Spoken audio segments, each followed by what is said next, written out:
Hello welcome to my channel. ഇന്നത്തെ video it's all about bookmarks. ഇന്ന് നമ്മൾ book mark ഒന്ന് ഉണ്ടാക്കാൻ പോകുന്നത്.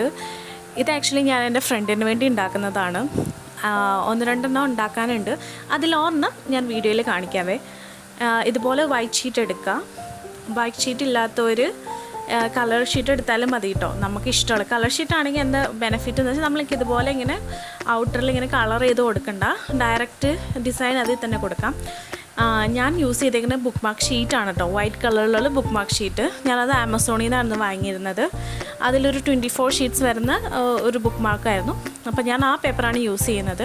ഇനി അതൊന്നും ഇല്ലാത്തവർ സാധാ വൈറ്റ് പേപ്പർ എടുക്കുക, എന്നിട്ട് ഈ ഷേപ്പിൽ കട്ട് ചെയ്തെടുക്കുക, എന്നിട്ട് നമുക്ക് യൂസ് ചെയ്യാവുന്നേ ഉള്ളൂ. ഇതിലിപ്പോൾ ഞാനിങ്ങനെ കുഞ്ഞു കുഞ്ഞു പൂക്കളാണ് കേട്ടോ വരച്ചു കൊടുക്കണേ.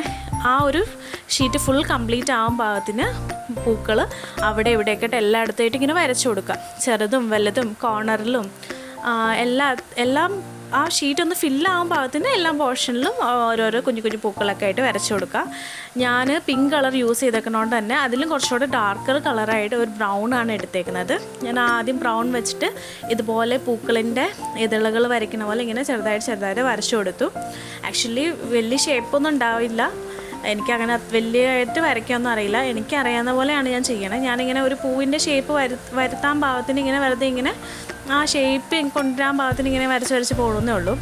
ഈ പൂക്കളെല്ലാം വരച്ച് കഴിഞ്ഞിട്ട് പൂക്കളുടെ ഉള്ളിൽ ഡിഫൈൻ ചെയ്യാൻ വേണ്ടി ഇങ്ങനെ മഞ്ഞ കളർ കൊടുക്കുക. നമ്മൾ മുട്ടില്ല അത് കാണിക്കാൻ വേണ്ടി ഇങ്ങനെ മഞ്ഞ കളറിൽ മുക്കിയിട്ട് കുത്തു കിട്ടും. മഞ്ഞയോ ഇഷ്ടമുള്ള കളർ യൂസ് ചെയ്യാം കേട്ടോ. മഞ്ഞ ആകുമ്പോൾ കുറച്ചും കൂടി എടുത്ത് കാണുമല്ലോ എന്ന് ഓർത്താൽ മഞ്ഞ കൊടുത്തേക്കണേ. ഇതെല്ലാം കഴിഞ്ഞിട്ട് ഈ പൂ ഒന്ന് ഡിഫൈൻ ചെയ്ത് കാണിക്കാൻ വേണ്ടി ആദ്യം ഞാൻ യൂസ് ചെയ്ത brown colour, dark brown colour വെള്ളത്തിൽ ഡൈല്യൂട്ട് ചെയ്തതായിരുന്നു. ഇപ്പം ഞാൻ ഡൈല്യൂട്ട് ചെയ്യാത്ത ബ്രൗൺ കളർ എടുത്തിട്ട് സൈഡിലും കോർണറിലും ഒക്കെ ഇങ്ങനെ ഡിഫൈൻ ചെയ്ത് കൊടുക്കുകയാണ്. അപ്പോൾ ആ പൂ കുറച്ചും കൂടെ എടുത്ത് ഇങ്ങനെ കാണിക്കുമല്ലോ. അപ്പോൾ അതിനു വേണ്ടി ഇങ്ങനെ ഉള്ളിലും ആ പൂവിന് ചുറ്റും ഇങ്ങനെ വരച്ചു കൊടുക്കുക. അപ്പോൾ കുറച്ചുകൂടെ ഭംഗിയായിട്ട് കിട്ടും. ഇതിൽ മാത്രമല്ല കേട്ടോ, എല്ലാം പൂവിലും ഇങ്ങനെ കൊടുക്കണം. ഇപ്പം നമ്മുടെ കുഞ്ഞു പൂവായാലും വലിയ പൂവായാലും എല്ലാത്തിലും കൊടുക്കുക. അപ്പോൾ കുറച്ചും കൂടെ ഇങ്ങനെ ഭംഗിക്ക് എടുത്ത് നിൽക്കും. അത് നിങ്ങൾ കൊടുത്തു കഴിയുമ്പോൾ മനസ്സിലാവും എത്രത്തോളം അത് കുറച്ച് നേരത്തെ പൂവിനേക്കാളും ഇപ്പോഴത്തെ പൂ എത്രത്തോളം ഭംഗിയായിട്ടുണ്ടെന്ന് കൊടുത്തു കഴിയുമ്പോൾ മനസ്സിലാവും. ഇത് കൂടാതെ ഞാൻ 2-3 ബുക്ക് മാർക്സും കൂടെ വേറെ ഉണ്ടാക്കിയിട്ടുണ്ട്. അത് ഞാൻ ഈ വീഡിയോയുടെ അവസാനം അറ്റാച്ച് ചെയ്ത് കാണിക്കാം കേട്ടോ. പൂക്കളെല്ലാം വരച്ച് കഴിഞ്ഞിട്ട് ഇലകൾ കൊടുക്കുക. ഒരു പച്ച കളർ കൊടുത്തിട്ട് ഈ ഷീറ്റ് ഫുള്ള് ഫില്ലാകാൻ പാകത്തിന് എവിടേക്കാണോ സ്പേസ് ഉള്ളത് അവിടേക്ക് ഇല കൊടുക്കുക. ഞാൻ കുറച്ച് വലുതും കുഞ്ഞതും ഇലകളൊക്കെ ആയിട്ട് ഇങ്ങനെ മൊത്തത്തിൽ ആ ഷീറ്റ് കംപ്ലീറ്റ് ആണല്ലോ കൊടുത്തിട്ടുണ്ട്. അങ്ങനെ ഏകദേശം നമ്മുടെ ഇത് കഴിഞ്ഞിട്ടുണ്ട്. ഇനി നമുക്കിതിൽ എഴുതി കൊടുക്കാം, ലെറ്ററിങ് എന്തെങ്കിലും കൊടുക്കാം. അപ്പോൾ ഞാൻ ടു ബി കണ്ടിന്യൂഡ് നട്ട് എഴുതാൻ പോണേ. ഇപ്പോൾ ഇത് എഴുതാനുള്ള കോഡ്സ് നമുക്ക് അറിയത്തില്ലെങ്കിൽ നമുക്ക് ഓൺലൈനിൽ നോക്കിയാൽ കാണും. ഞാൻ കൂടുതലും പിൻട്രസ്റ്റിൽ നിന്ന് എടുക്കണം. അതിൽ കുറേ അത്യാവശ്യം നല്ല അടിപൊളി കോഡ്സൊക്കെ ഉണ്ടാവാറുണ്ട്. അപ്പം നേരത്തെ ഞാൻ ചെയ്തിരിക്കുന്ന വർക്ക്സിൻ്റെ എല്ലാം പിൻട്രസ്റ്റിനാണ് എടുത്തേക്കുന്നത്. ഇപ്പോൾ ഞാൻ സിമ്പിളായിട്ട് ഈ വീഡിയോയിൽ കൊള്ളിക്കാൻ പാകത്തിന് വെറുതെ കൊടുക്കണം എന്നുള്ളൂ. പിന്നെ ഫ്രണ്ട് പറഞ്ഞിരുന്നു ടു ബി കണ്ടിന്യൂഡിന് എഴുതിയേക്കണം വേണമെന്ന്. അപ്പം ഞാൻ അതും കൂടി കൺസിഡർ ചെയ്തിട്ട് ഇതിലങ്ങനെ കൊടുത്തതായിരുന്നു. കണ്ടോ, ഇത് ഏകദേശം എഴുതി കഴിഞ്ഞു. പിന്നെ ഇങ്ങനെ ഡിസൈൻ കൊടുക്കണം നിർബന്ധമൊന്നുമില്ല കേട്ടോ, നമുക്ക് വെറുതെ എഴുതിയാലും മതി, അങ്ങനെയും കൊടുക്കാൻ പറ്റും. ഇപ്പോൾ അതായത് മൊത്തത്തിൽ കംപ്ലീറ്റ് ആയി. ഇനി ഞാൻ നേരത്തെ പറഞ്ഞില്ലേ വേറെ ഇതാണ് കേട്ടോ. ഇത് ഞാൻ ബ്ലൂ കളറിൽ സെയിം പൂക്കൾ വൈറ്റ് കൊടുത്തു, എന്നിട്ട് ഉള്ളിൽ നേരത്തെ മഞ്ഞ കൊടുത്തില്ല അതുപോലെ കൊടുത്തിരുന്നു. ഇത് ഞാൻ ഡബിൾ സൈഡായിട്ടാണ് ചെയ്തേക്കണേ.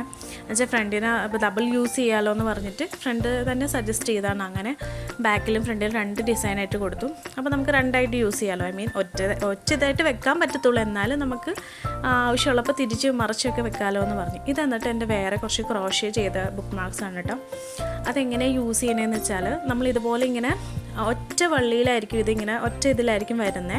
നമ്മൾ അന്നത്തെ ഇങ്ങനെ അതിൻ്റെ അറ്റത്ത് ഇങ്ങനെ കോർത്തിടാൻ പറ്റും. ഇപ്പോൾ ഞാൻ കാണിച്ചു തരാം, ഞാൻ ഈ വീഡിയോയിൽ കാണിക്കാം. ഇതുപോലെ ബുക്ക് ഓപ്പൺ ചെയ്യുക, എന്നിട്ട് അതിൻ്റെ ഉള്ളിക്കൂടെ എവിടെയാണോ നമുക്ക് ബുക്ക് മാർക്ക് വെക്കേണ്ടത് അതിൻ്റെ ഉള്ളിക്കൂടെ എടുക്കുക. എന്നിട്ട് ഇതിൻ്റെ അറ്റത്ത് ഇത് കോർത്തിടാൻ പറ്റിയ ഒരു ഹോൾ ഉണ്ടായിരിക്കും. അതിൽ കൂടെ ഇങ്ങനെ ആ അറ്റം 2 അറ്റവും കൂടെ ഇങ്ങനെ കോർക്കുക. അങ്ങനെ കോർത്തിടുക. ഇപ്പോൾ കണ്ടോ, ഞാൻ അതൊരു ഹാർട്ട് ഷേപ്പിലും ഒരു ഫ്ലവർ ഷേപ്പിലാണ് ചെയ്തിരിക്കുന്നത്. അപ്പോൾ അതിങ്ങനെ കോർത്തിടാൻ പറ്റും. ഇനി ഇതിൻ്റെ വീഡിയോ വേണമെങ്കിൽ ഞാൻ വേറെ ഇടാം കേട്ടോ. അപ്പോൾ ഇന്നത്തേക്ക് ഇത്രേ ഉള്ളൂ. Thanks for watching. Do like, share and subscribe. By.